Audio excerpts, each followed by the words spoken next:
దైవ సేవకులు యేసన్న గారు నాతో ఒక మాట చెప్పాడు.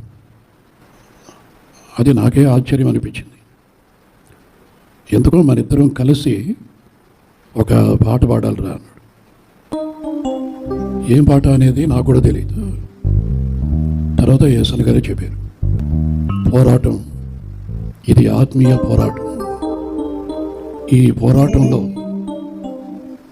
నేనొక్కనే కాదు, మనం కలిసి పోరాడాలి. ఆమె తర్వాత నేను ఆ పాట అంత ప్రాక్టీస్ చేయకపోయినా సడన్గా చెప్పాడు కనుక ఇంక దేవుని సేవకుని నోటుకుంటా మాట వస్తే పరిశుద్ధాత్మ దేవుడే సహాయం చేస్తాడని అలాగే కలిసి పాడదామని చెప్పను. ఆమె పోరాటము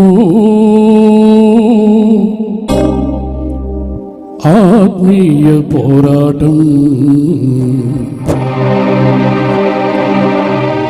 చివరి శ్వాస వరకు ఈ పోరాటం ఆగదు. సాగిపోచున్నాను సిలువను మోసుకొని, నా గమ్యస్థానానికి యేసు వెళ్ళిన మార్గములైనని, అవమానములైన ఆవేదనలైన,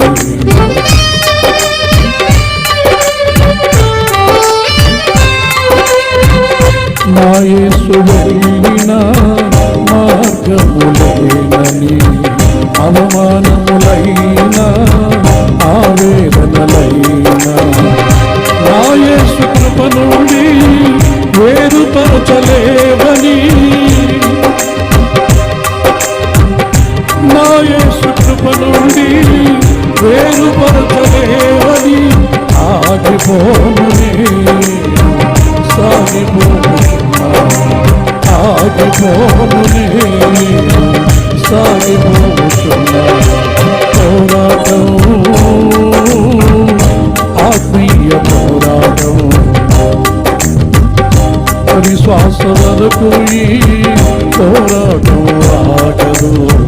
సాగిపోతున్నా